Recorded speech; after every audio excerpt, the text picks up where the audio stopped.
നമസ്കാരം. പ്രവാസി മലയാളിയിലേക്ക് സ്വാഗതം. വാഹനമിടിച്ച് ചത്ത തന്റെ കുഞ്ഞിന് കാവൽ നിൽക്കുന്ന അമ്മ നായയുടെ ചിത്രം നിങ്ങൾ കണ്ടിരുന്നു കാണും. കുറേയേറെ നാളുകൾക്ക് മുന്നേ ഇന്റർനെറ്റിൽ ഏറെ വൈകാരികപരമായി ഏവരും ഷെയർ ചെയ്യപ്പെട്ട ഒരു ചിത്രമായിരുന്നു അത്. അബദ്ധത്തിൽ കാറിടിച്ച് തെരുവ് നായ്ക്കുട്ടി ചത്തതിന് പ്രായശ്ചിത്തമായി നിർധന കുടുംബത്തിന്റെ വീട് നിർമ്മാണം ഏറ്റെടുത്തിരിക്കുകയാണ് പ്രവാസി യുവാവ്. വാഹനമിടിച്ച് ചത്ത തന്റെ കുഞ്ഞിന് കാവൽ നിൽക്കുന്ന അമ്മ നായയുടെ ചിത്രം കുറച്ചു ദിവസം മുമ്പേ സമൂഹ മാധ്യമങ്ങളിൽ നിറഞ്ഞു നിന്നിരുന്നു.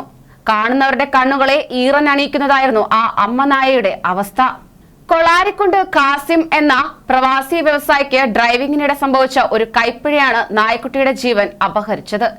എന്നാൽ അന്ന് അത് ശ്രദ്ധിക്കാതെ കാസിം ഡ്രൈവ് ചെയ്ത് പോവുകയായിരുന്നു. പക്ഷേ സംഭവത്തിന് ദൃക്സാക്ഷിയായ പത്തനാപുരം സ്വദേശി അമൽ അബ്ദുള്ള നായ്ക്കുട്ടിയുടെ മൃതദേഹത്തിന് കാവലിരിക്കുന്ന അമ്മ നായയുടെ പടം സഹിതം സമൂഹ മാധ്യമത്തിൽ എഴുതിയ കുറിപ്പ് വൈറലായി മാറിയിരുന്നു. കാർ നമ്പരും ഇതോടൊപ്പം തന്നെ അദ്ദേഹം കൊടുത്തിരുന്നു. കുറിപ്പ് ശ്രദ്ധയിൽപ്പെട്ട നന്മ കൂട്ടായ്മ പോലീസിൽ പരാതി നൽകുകയായിരുന്നു. പക്ഷിമൃഗാദികൾക്ക് ഭക്ഷണം നൽകുന്ന കൂട്ടായ്മയായ നന്മയും അരീക്കോട് ജനമൈത്രി പോലീസുമാണ് കാസിമിനെ സമീപിച്ച് കാര്യങ്ങൾ ഇത്തരത്തിൽ വിശദീകരിച്ചത്. എന്നാൽ മനഃപൂർവ്വം ചെയ്തതല്ലെന്നും എന്ത് പ്രായശ്ചിത്തം ചെയ്യാനും തയ്യാറാണെന്നും കാസിം അറിയിച്ചതോടെ ചെമ്പാപ്പറമ്പിലെ പൊളിഞ്ഞു വീഴാറായ വീട്ടിൽ കഴിയുന്ന കുടുംബത്തിന് പുതിയ വീട് പണിത് നൽകാൻ തീരുമാനം കൈക്കൊള്ളുകയായിരുന്നു.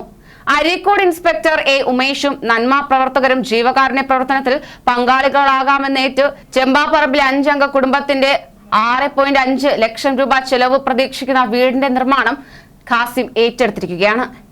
എന്തായാലും താൻ അറിയാതെ ചെയ്തതാണെങ്കിൽ പോലും തെറ്റ് തന്നെയെന്ന് അദ്ദേഹം ഏറ്റുപറഞ്ഞു. ഒപ്പം ഇതാ ഒരു നിർധന കുടുംബത്തിന് താങ്ങായി മാറുകയാണ് കാസിം. പ്രവാസി യുവാവിന്റെ ഈ കാരുണ്യ പ്രവർത്തനത്തിൽ കൈയടിക്കുകയാണ് പ്രവാസി ലോകം മുഴുവനും. കൂടുതൽ പ്രവാസി വാർത്തകൾക്കായി ഈ ചാനൽ സബ്സ്ക്രൈബ് ചെയ്യൂ.